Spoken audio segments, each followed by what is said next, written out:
महान ईश्वर, प्रभु के प्रभु, आज का दिन, आज का समय आपके हाथों में देते हैं। हाँ प्रभु जी, जिस वचन को हम सुनने जा रहे हैं वो वचन हमारे जीवन को बदल दे, यीशु नासरी के नाम में धन्यवाद के साथ आमेन। चलिए आज मैं प्रभु यीशु के द्वारा हुई एक घटना पर जिक्र करना चाहता हूँ। ये हम पढ़ सकते हैं मत्ती का 14 अध्याय 22 से 33 में। एक बार यीशु मसीह प्रार्थना के लिए कहीं रुक गए और चेले अपनी नाव में सवार होकर जाने लगे। वचन ऐसा कहता है, यीशु मसीह ने प्रार्थना खत्म करके वो पानी पर चलते हुए दिखाई दिए।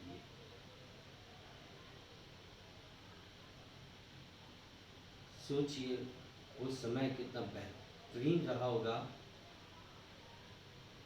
वचन बताता है लेकिन चेले डरने लगे और भूत भूत करके चीखने लगे। यीशु मसीह ने बहुत प्यारी बात बोली, मत डर, ढांढस बांध, मैं हूं, डरो मत। जब चेलों ने कहा कि हे गुरु आप हैं, तो पतरस ने कहा, प्रभु जैसे आप पानी पे चल रहे हैं मैं भी चलना चाहता हूं। यीशु मसीह ने तुरंत कहा, चला। पतरस ने न आव देखा न ताव, वो यीशु मसीह की आज्ञा पाकर पानी पर चलने लगे। वचन कहता है तुरंत आंधी और तूफान आ गए और उसने यीशु मसीह की तरफ देखने से भला उस आंधी और तूफान की तरफ देखना सीख गया।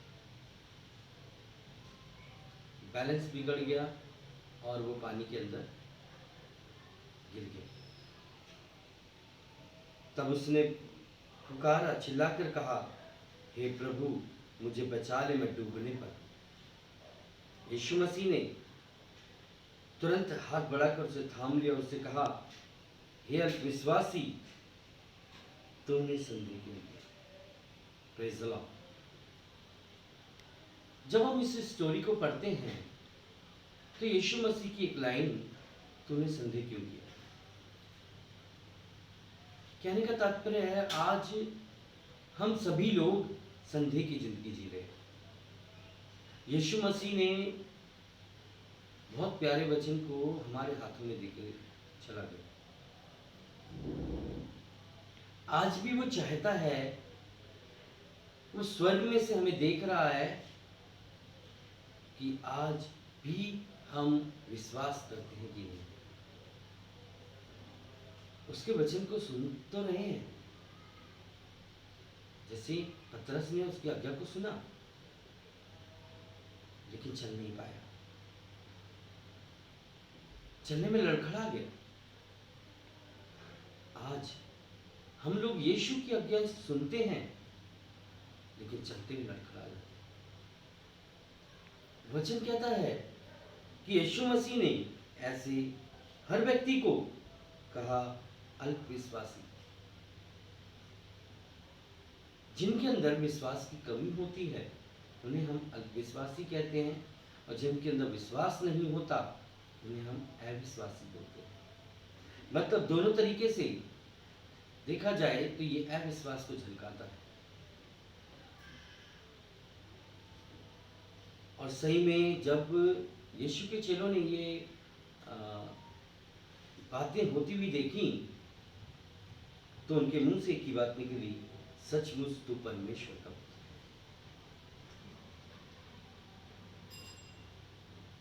यहाँ पे हमें देखने में आता है कि यीशु मसीह ने उस वचन को हमें समझाया जो वचन हमें याकूब की पत्री में मिलता है। पहला अध्याय अगर 6वां वचन हम पढ़ते हैं तो लिखा है कि विश्वास से मांगे और कुछ संदेह ना करें, क्योंकि संदेह करने वाला समुद्र की लहर के समान है, जो हवा से बहती और उछलती है। ऐसा मनुष्य ये न समझे कि मुझे प्रभु से कुछ मिलेगा। वह व्यक्ति दुचिता है और अपनी सात बातों में चंचल है। मैं आपको बताना चाहता हूं प्यारे भाइयों और बहनों, यीशु मसीह ने हमें उस जगह भी यही बात कही कि जब हम विश्वास करते हैं तो हम आगे बढ़े, उस वचन को अपने जीवन में लागू करें जो सीखते हैं, और कुछ संदेह ना करें कि इस वचन को मानेंगे तो ये काम होगा या नहीं होगा। हम बहुत बार ऐसी परिस्थितियों में फंस जाते हैं, लेकिन लिखा है वचन पे चलने वाला, विश्वास करने वाला, विश्वास के कारण धर्मी गिना जाता है। अब्राहम के पास कुछ नहीं था। बुढ़ापे में एक पुत्र मिला और परमेश्वर ने कुछ समय बाद उसे भी मांग लिया,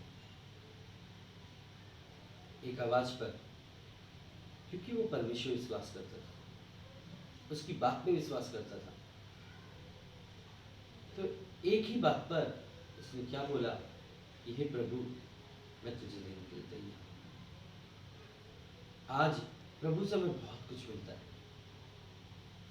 जीवन, धन, दौलत, माँ बाप, रिश्तेदार, पड़ोसी, हमें हर चीज उस सर्वशक्तिमान ईश्वर के द्वारा मिली है। लेकिन अगर कोई चीज प्रभु मांग ले तो आज हम अपनी परिस्थितियों को देखते हैं। मैं कहता हूं अगर हम अब्राहम की जगह होते और हमारे इकलौता पुत्र होता और परमेश्वर उसको मांगता, तो निश्चित रूप में हम सभी लोग